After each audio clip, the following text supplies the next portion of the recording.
할렐루야. 하나님의 기쁨이 우리 안에 충만해서 미소 짓는 순간들이 많아지시기를 주의 이름으로 축복합니다. 오늘 말씀은 사무엘상 14장 47절에서 52절입니다.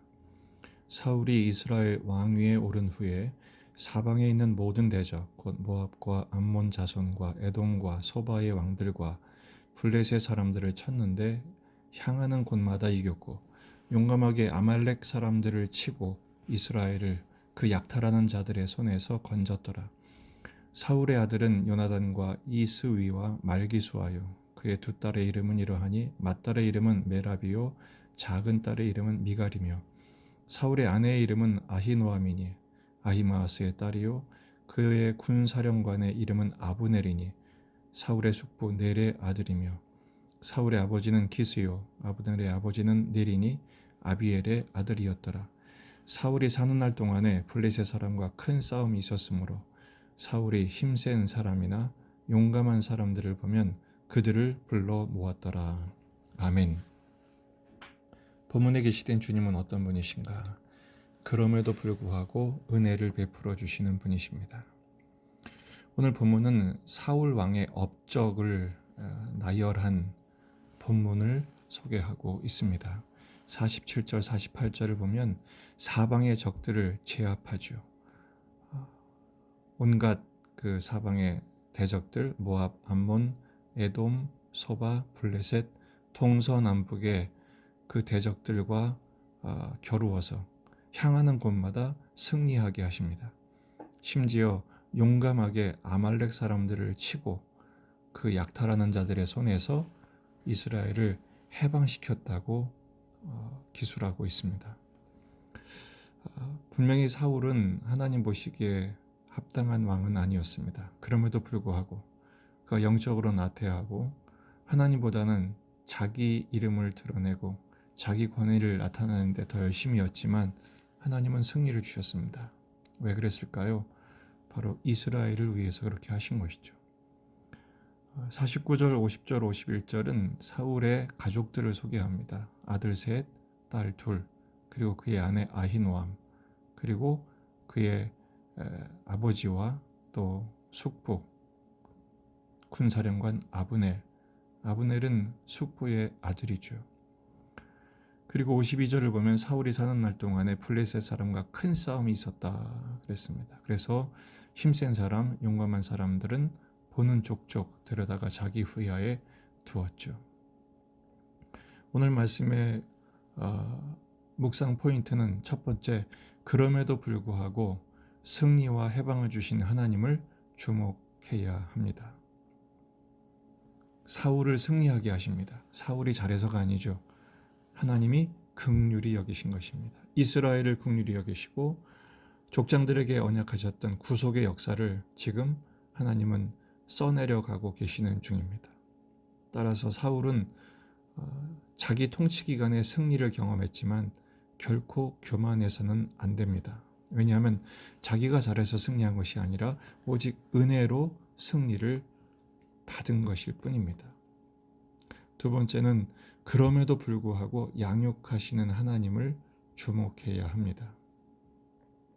주님이 승리를 주신 이유는 지금 이스라엘이 지정학적인 입지 조건으로 봤을 때 동서남북의 대적들로부터 계속해서 공격을 받고 주변국들에게 괴롭힘을 당하는 형편에 놓여 있습니다. 왜 그렇게 하셨을까요? 사사기 3장 4절 말씀을 보면 남겨두신 이 이방 민족들로 이스라엘을 시험하사 여호와께서 모세를 통하여 그들의 조상들에게 이르신 명령들을 순종하는지 알고자 하셨더라. 계속해서 이스라엘을 괴롭히는 대적들을 남겨놓으심으로 인해서 이스라엘을 양육하시는 것입니다. 하나님 말씀에 순종하는지 훈련하시고 테스트하고 계신 것이죠. 인생을 살다 보면 지속적으로 가시처럼 찌르는 사람들이 있습니다. 평생 고통을 주는 사람들이 주변에 있게 마련입니다. 그 사람들은 미움의 대상이 아니라 우리가 없애버려야 할 대상이 아니라 하나님의 말씀에 순종하기 위한 훈련의 기회로 또 우리의 믿음을 양육하시고 향상시키기 위한 테스트의 기회로 주신 은혜임을 기억하셔야 합니다. 오늘 그 괴롭히는 사람들에게 고맙다고 커피 한 잔 살 수 있는 여유가 있으시기를 바랍니다. 하지만 사울은 이 모든 전쟁을 하나님이 은혜를 주셨음에도 불구하고 자기 방식으로 해결하려고 했다는 점을 또한 우리가 주목해야 합니다. 사울이 힘센 사람, 용감한 사람을 보면 그들을 불러 모았다 그랬죠. 은혜로 살면서도 여전히 사람의 힘을 의지하려고 했던 것입니다. 오늘 말씀의 교훈은 이것입니다. 힘없고 사람 없다고 낙심하지 말자라는 것입니다.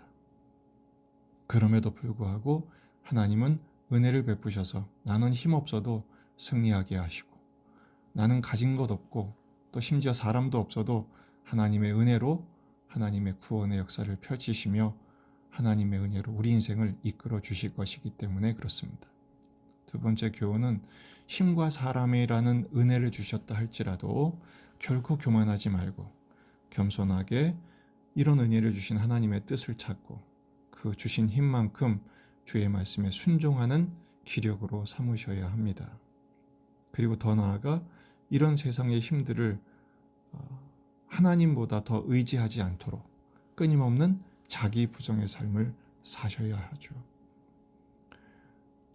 사울은 아들보다도 못했습니다. 왜냐하면 14장 6절에서 요나단은 이렇게 고백했어요. 요나단이 자기의 무기를 든 소년에게 이르되 우리가 이 할례 받지 않은 자들에게로 건너가자. 여호와께서 우리를 위하여 일하실까 하노라. 여호와의 구원은 사람이 많고 적음에 달리지 아니하였느니라. 놀라운 고백이죠. 대적 불가한 블레셋 앞에서 이 요나단은 하나님의 구원은 사람의 많고 적음, 사람의 힘이 있고 없음에 달려있지 않다. 오직 하나님께서 일하실 때 우리는 승리한다라는 믿음을 선포한 것입니다. 사울은 이 아들을 요나단의 믿음보다도 못했습니다. 이 말씀은 오늘 우리에게도 매우 중요한 교훈이 됩니다. 힘없고 사랑 없다고 낙심하지 마시고 오늘도 오늘만큼의 베푸시는 은혜를 기대하며 그 은혜를 힘입어 오늘 하루를 살아내는 것입니다. 웃으면서 기뻐하면서 감사하면서 살아내는 것입니다.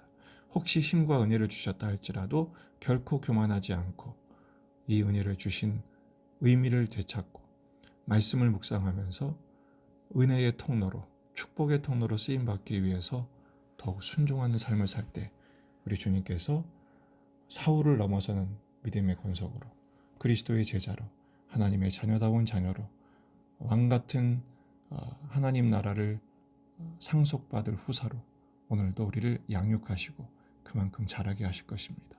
이 축복을 드리는 저와 여러분이 되기를 주의 이름으로 축원합니다.